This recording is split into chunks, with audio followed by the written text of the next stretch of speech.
Hi folks, it's Joshua Killeen again with Our Tiny Homestead, just doing a quick update video here.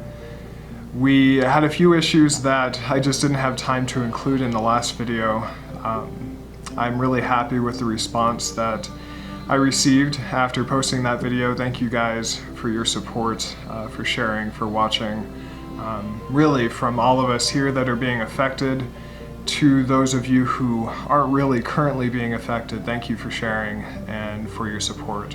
Again, there were a few points in yesterday's video that, for the sake of keeping it short, I didn't have time to include, and I'd like to bring those up today. And if you really think about it, if you think about these issues, it's crazy what is really happening. It's crazy to think about what's really happening here. And I know some of you may say, well, this has been going on for a long time. Well, this has been covered by news outlets before. Again, the Earthship movement in New Mexico. Just Google that, look it up on YouTube, look up Earthship movement, look at their some of their more recent videos. They are also under attack by local government. Code violations, safety of their buildings, and if you look at these homes, they are gorgeous. I mean, I would love to live in these homes, and I would very happily take my family, including my 5.5-year-old daughter, and live in one of those Earthships and be very safe and very happy. But they were, last I checked, really coming under attack. And they were trying to shut down the Earthship community there in New Mexico. There are quite a few other videos pertaining to nuisance abatement teams in Northern California and in California, and again in New Mexico, where they're going out, they're threatening people that do not have the money or knowledge to fight them, and they're telling them they need to leave their homes, and they've been there for decades. So this has been happening, yes, that's true, but we need to stop it. It needs to get more attention. So after speaking with a close relative of mine, he down in Phoenix, he has a very close friend who is a large-scale developer. He's been doing this for about 30 years now. Everything from storage units to large-scale condominium communities.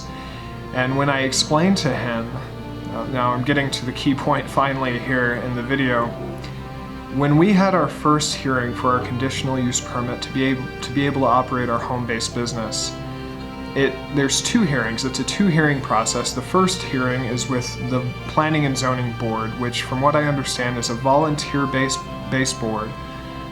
They are not elected officials who are sitting up on this board, and that's the first of two hearings to obtain a conditional use permit.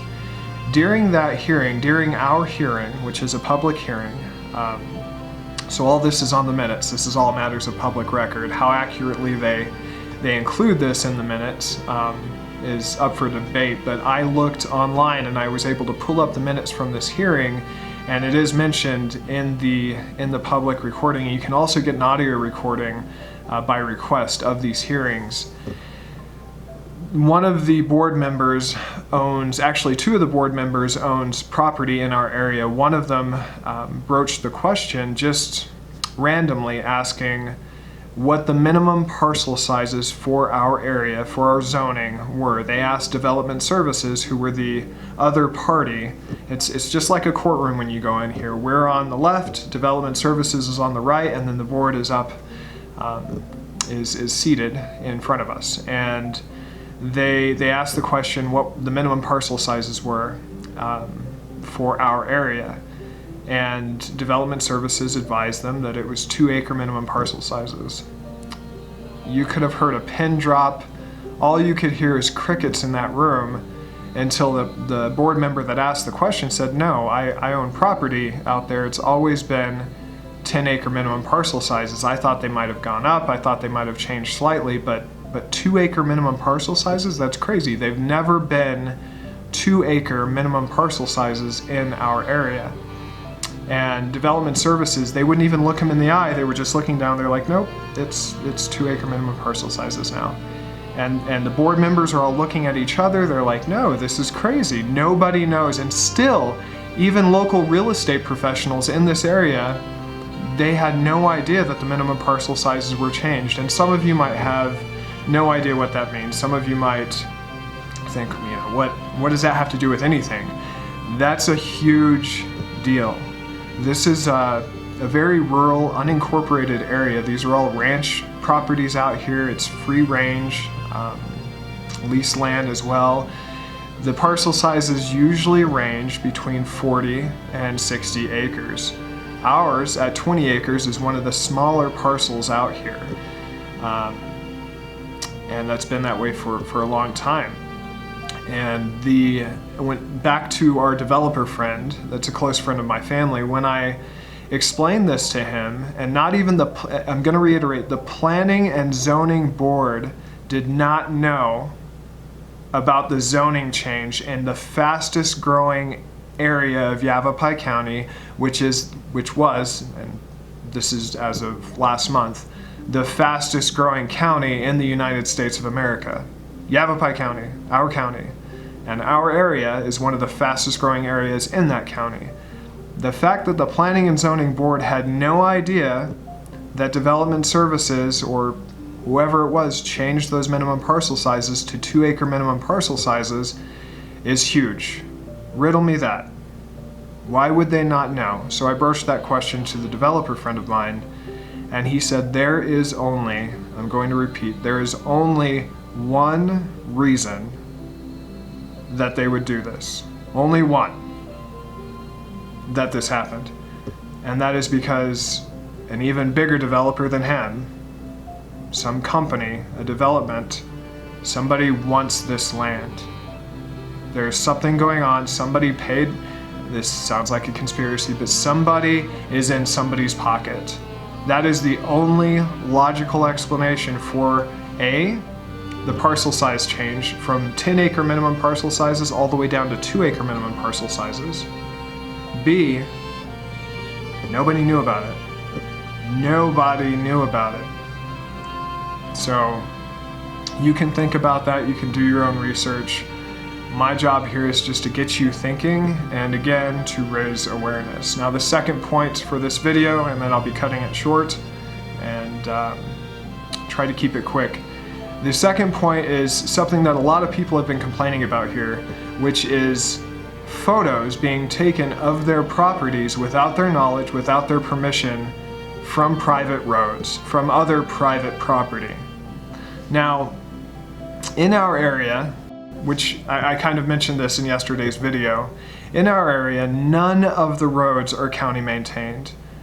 Technically, all of the roads around us are privately owned roads, private easements maintained by the communities, agreed upon by neighbors. It's all us out here, not the county. I'm pretty sure, and please in the comments let me know if somebody has more knowledge. I'm not an attorney. I'm not giving legal advice here. I'm pretty sure though that having photos taken of your private property by any government entity, whether it be county code enforcement or law enforcement, is illegal, because I'm pretty sure there's some legalities that have to do with even your neighbor's security cameras recording on your property, and they're your neighbors. They're people that live here, and it's security cameras to keep their property safe. I'm pretty sure you have to be careful about how those cameras are directed. So how is it legal, and is it in fact legal, for aerial photographs to be taken of our properties out here and used against us for code violations or alleged code violations, or photos taken from private roads or other private properties adjacent to or across from your property to be used against you? Is that legal? Because it's happening all over. It happened to me, happened to our neighbors, happened to at least 3 other families that I know about as of right now. So please give me your knowledge, give me your thoughts on this. These are all things that are adding up to something that's not supposed to be happening. So thank you again so much for all the support yesterday. Thank you for watching these videos. I am working on the audio. Yesterday's video, yes, it had a lot of wind. I own 2 businesses. I'm not just an off-grid full-time hermit out here in the boonies. I do travel a lot for work. I own 2 successful businesses, and I have a family. So I'm doing these in my spare time. And I know the quality isn't, up there with a lot of YouTube vloggers yet, but I am improving. Thank you for your patience with that. And again, thank you for subscribing. Please subscribe to this channel and please share these videos. The only thing that's going to help this cause right now is raising awareness and coming together as a community. Thank you.